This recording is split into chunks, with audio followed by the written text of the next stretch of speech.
Yes, les investisseurs fainéants mais efficaces. Aujourd'hui, comme toujours, on va parler bourse et on va parler plus précisément d'intérêts composés.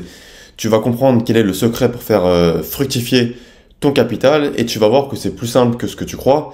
Alors, j'ai fait cette vidéo en plusieurs parties. Là, j'ai toutes les notes avec le Mac comme toujours pour ne rien oublier. On va parler d'intérêts composés, bien sûr, d'investissement à long terme, comment faire fructifier son argent, d'effet boule de neige et plus généralement de bourse pour les débutants.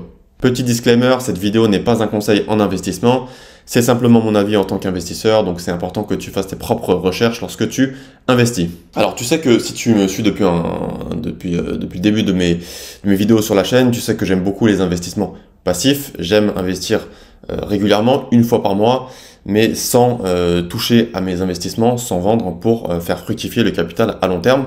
Et la notion clé pour comprendre la force de cette stratégie que j'ai depuis maintenant plusieurs années, ce sont les intérêts composés.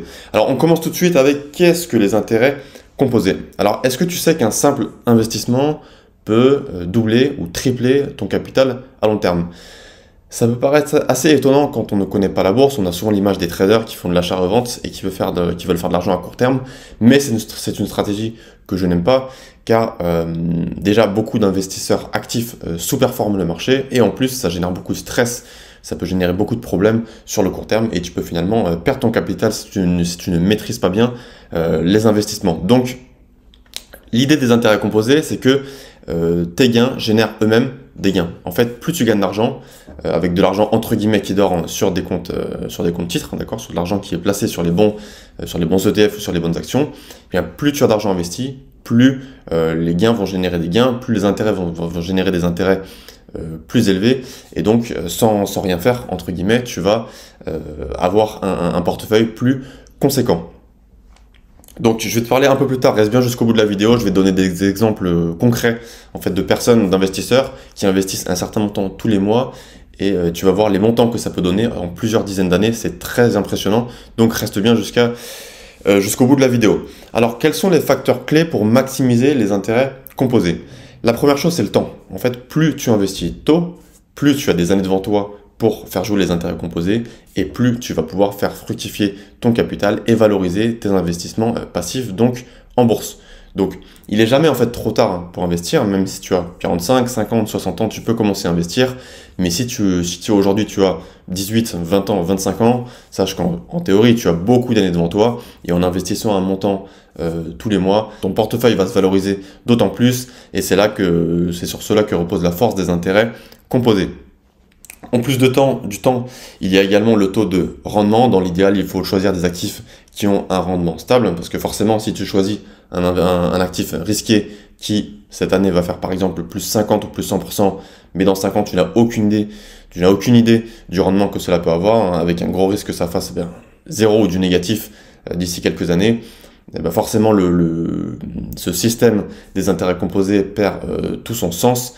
Et nous, ce qu'on veut, c'est donc avoir idéalement des investissements qui font, par exemple, comme le rendement du S&P 500, 10% par an sur le long terme. C'est ça qui fait que d'ici 10, 20, 30, 40 ans, les intérêts composés vont encore avoir du sens pour toi et vont te permettre de continuer à gagner de l'argent.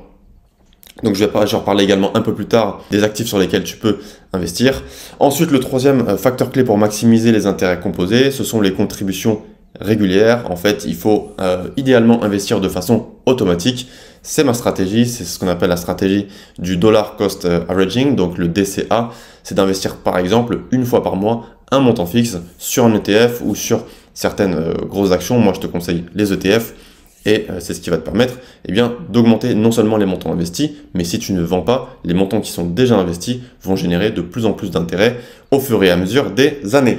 Et le quatrième facteur clé, c'est la patience. En fait, il faut éviter de retirer ton argent trop tôt parce que forcément, si tu as un montant investi, si tu retires un petit peu, si tu fais 10% sur un montant qui est déjà investi, en retirant, tu vas perdre. En fait, tu vas réduire les montants que tu vas générer automatiquement d'ici quelques années. Et il faut savoir que chaque euro investi, quand tu investis sur le long terme, dans le cadre d'un investissement passif pour faire fructifier ton capital, chaque euro vaudra beaucoup plus d'ici quelques années. C'est la force des intérêts composés. Mais pour ça, il est essentiel de bien laisser tes investissements où ils sont et ne pas vendre trop tôt, trop régulièrement, sous peine sous peine d'être sanctionné dans le cas de tes investissements. Alors, maintenant, on va voir un exemple concret. En fait, c'est ce qu'on appelle l'effet boule de neige des intérêts composés. Plus tu investis, plus cela génère des intérêts, et plus le temps passe, plus ces premiers intérêts vont générer des intérêts plus importants par la suite. Alors, j'ai demandé à ChatGPT de nous faire une petite simulation. Je vais essayer de te mettre le tableau à l'écran pour que tu vois plus concrètement ces situations.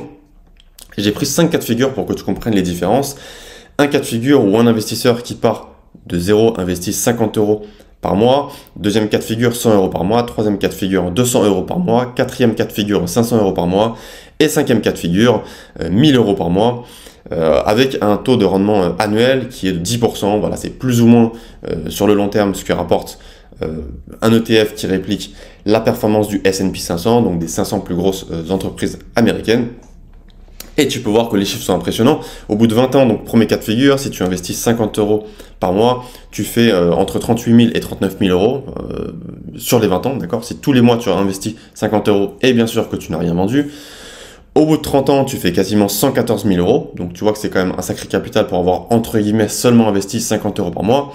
Deuxième cas de figure, si tu investis 100 euros par mois, tu fais plus de 76 000 euros au bout de 20 ans. Et au bout de 30 ans, tu fais environ 228 000 euros. Donc tu vois que d'année en année, en fait, si tu ne vends pas, ton capital augmente de plus en plus vite. C'est pour ça qu'il faut commencer le plus tôt possible. J'en ai parlé déjà un peu plus tôt dans la vidéo. Troisième cas de figure, 200 euros par mois. Donc au bout de 20 ans, tu fais environ 153 000 euros. Et au bout de 30 ans, les chiffres commencent à être impressionnants. Tu fais près de 456 000 euros. Donc tu vois, on n'est pas loin d'un demi-million déjà ici. Quatrième cas de figure, si tu investis 500 euros par mois, au bout de 20 ans, tu fais près de 383 000 euros. Je vais y arriver, les chiffres commencent à être importants au bout de 20 ans. Et voilà, tu peux voir que tu fais plus d'1 million d'euros au bout de 30 ans. Et si tu investis 1000 euros par mois, en 20 ans, à 10% par an, tu fais près de 765 000 euros, un peu plus même, sur 20 ans, et tu dépasses les 2 millions d'euros sur 30 ans. Donc tu vois que c'est très intéressant, que ce soit pour t'acheter une résidence principale, te constituer une retraite, ou tout simplement avoir de l'argent de côté pour avoir plus de liberté, investir un petit montant tous les mois et faire jouer les intérêts composés si tu ne vends pas en cours de route, ça peut devenir extrêmement puissant. Cela demande certes de la patience, de la rigueur, quelques gestes à mettre en place, je vais t'en reparler dans la vidéo, mais finalement avec peu d'actions, si tu t'es formé au départ et que tu investis un petit montant tous les mois en laissant jouer ces intérêts composés, tu vois que tu peux avoir de sacrés montants sur le long terme. Alors quels sont maintenant les erreurs à éviter avec les intérêts composés? Alors déjà, on a parlé de la patience, c'est de retirer tes gains trop tôt. En fait, la principale erreur que tu peux faire quand tu es débutant, c'est d'ici par exemple 2-3 ans, de voir que tu as des gains, tu es dans le vert avec tes investissements, et de retirer en disant bon bah maintenant je commence à avoir gagné de l'argent, je veux utiliser cet argent pour m'acheter quelque chose ou pour l'utiliser dans la vie quotidienne. Alors sur le papier c'est pas forcément interdit, mais moi pourquoi je te le déconseille de le faire? Eh bien tout simplement si tu retires tes gains, eh bien, les intérêts composés n'ont plus vraiment de sens. En fait, tous les chiffres que je viens de te partager dans le tableau que ChatGPT nous a calculé, ça fonctionne si tu ne vends pas. Si tu vends trop tôt, le montant que tu as investi via ton courtier réduit, et donc forcément, même avec 10% par an, tu vas faire moins d'argent sur le long terme. Donc l'idéal, c'est de laisser tes gains courir, et c'est ça qui va te permettre de gagner plus d'argent. Deuxième erreur, c'est de vouloir investir dans des actifs trop élevés qui vont compromettre en fait la régularité de tes rendements. J'en ai parlé un peu plus tôt. Si tu cherches un actif risqué qui t'apporte 50, 100, 200% de rendement sur 1 an, 2 ans ou 3 ans, mais que derrière tu n'es pas vraiment sûr des rendements que cela va t'apporter, eh bien tout le raisonnement tombe à l'eau. L'idée c'est d'avoir des investissements qui ont déjà fait leurs preuves. Alors on n'est jamais sûr à 100% de ce qui va se passer dans le futur. Ce qui s'est passé dans le passé ne prédit pas toujours ce qui va se passer dans le futur. N'empêche que quand on parle de grosses entreprises qui sont cotées en bourse et qui font partie du S&P 500, une stratégie qui a fonctionné depuis plusieurs dizaines d'années fonctionne probablement sur les prochaines années. C'est comme ça qu'on va investir et c'est ma vision des choses. Et enfin, troisième erreur, sous-estimer l'impact des frais. En fait, tu l'as compris, chaque euro que tu investis aujourd'hui va se valoriser dans le futur. Donc, il est toujours important de regarder les plateformes sur lesquelles les frais ne sont pas trop importants lorsque tu vas investir, et également des ETF avec des frais réduits. Chaque ETF a un pourcentage de frais annuel qui est différent. Il est donc très important de bien choisir les bons ETF pour appliquer cette stratégie et gagner le plus d'argent possible à long terme. Alors maintenant, si on passe à la pratique, comment débuter avec les intérêts composés dès aujourd'hui? Alors première chose, c'est de choisir un ETF. Moi, je conseille toujours des ETF bien précis à mes élèves. Dans l'idée, je te conseille d'investir principalement sur le S&P 500 ou sur le MSCI World, d'accord? C'est ce qui regroupe toutes les principales entreprises dans le monde. Ce sont des rendements assez stables. Alors, il y a de la volatilité. En bourse, il y a toujours de la volatilité. Tu peux très bien faire plus 30% une année, moins 20% une autre année. N'empêche que sur le long terme, on reste sur des rendements intéressants avec de la volatilité, mais peu de risques. C'est toute la force des investissements passifs et c'est la stratégie que je conseille pour les débutants en bourse. Ensuite, mettre en place un investissement automatique. Il y a des courtiers qui te permettent d'investir de façon automatique, comme Trade Republic. Mais si tu as le bon mindset, si tu as la discipline, tu peux te connecter une fois par mois sur ta plateforme. Avec les fonds que tu as transférés depuis ta banque vers le courtier, eh bien, tu as juste à passer ton ordre, tu as juste à faire un achat. Ça prend 2 minutes, ça fait même moins 1 minute si tu maîtrises des investissements. Et tant que tu as cette discipline pour investir idéalement une fois par mois comme moi je le fais, tu vas bénéficier de la force et des rendements, des intérêts composés.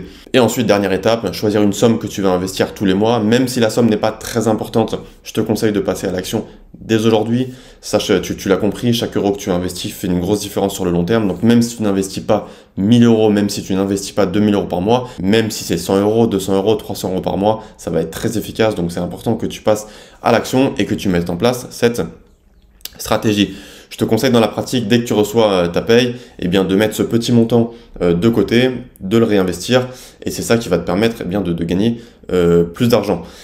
L'idéal, en fait, c'est de bien définir tes dépenses tous les mois, de comprendre quelles sont les dépenses très utiles, de comprendre également quelles sont les dépenses inutiles, et toutes ces dépenses inutiles, eh bien, je te conseille de les enlever pour garder ce montant et l'investir en bourse sur le long terme. Tu vas vraiment pas le regretter. Je pense qu'on a tous globalement des dépenses inutiles qu'on a en fait tous les mois. Et une fois que tu as compris quelles sont ces dépenses que tu peux retirer pour eh bien, finalement modifier ces dépenses et les rediriger vers la bourse, eh bien, tu es sur le bon chemin pour faire fructifier ton capital. Voilà, tu l'as compris. Si on résume tous les points clés, il y a le temps. Plus tu investis tôt, plus tu vas gagner de l'argent. La patience également, les rendements, choisir les bons ETF sur lesquels il faut investir et la régularité, ne pas baisser les bras. L'idée, c'est de réinjecter dans le système de l'argent un petit peu tous les mois pour gagner plus d'argent. Voilà, si tu as aimé la vidéo, n'hésite pas à lâcher un petit like. Tu peux aussi mettre tes questions en commentaire, je réponds à toutes les questions et tu peux la partager aussi avec un ami qui a besoin d'investir en bourse. Je te dis à très bientôt. Ciao!